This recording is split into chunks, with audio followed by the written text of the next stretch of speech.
संगत जी, ये सत्संग जिनका मैं आपके सामने अभी शेयर कर रही हूँ, तो संगत जी ये एक अंकल फ़ौज में थे और उसूलों पर चलने वाले, बहुत बड़े लेवल पे जो इनका डेज़िग्नेशन था, बहुत ज़िम्मेदारी वाला था।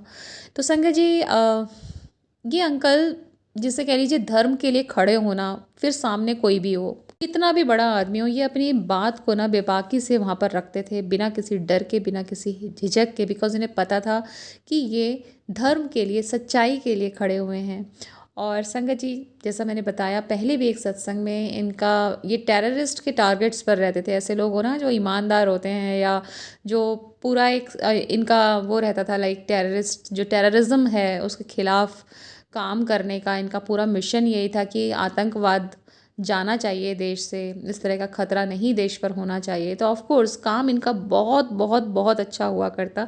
तो ये बताते हैं कि मैंने कभी ज़िंदगी में किसी के पैर नहीं छुए, इनको सिखाया नहीं था, जो भी था कहते हैं मैंने कभी ज़िंदगी में नहीं छुए।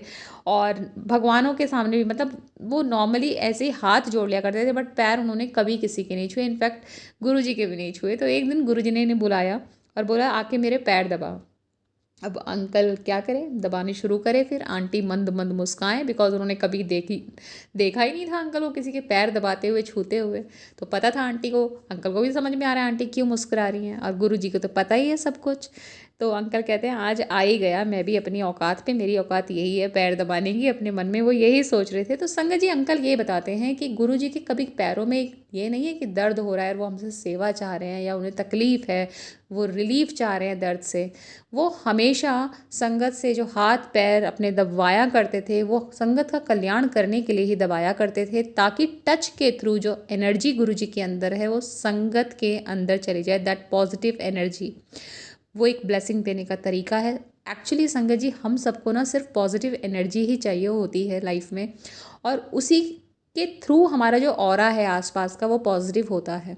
तो जितनी भी निगेटिविटी है, अगर हमारा ऑरा इतना स्ट्रांग है ना, पॉजिटिव है, तो जो हम कहते हैं ना ब्लैक मैजिक या नेगेटिविटी या नज़र लगना, ये सब कुछ होता ही नहीं है अगर आपका ऑरा ही इतना मजबूत हो, जो कि स्पिरिचुअलिटी आपको देती है।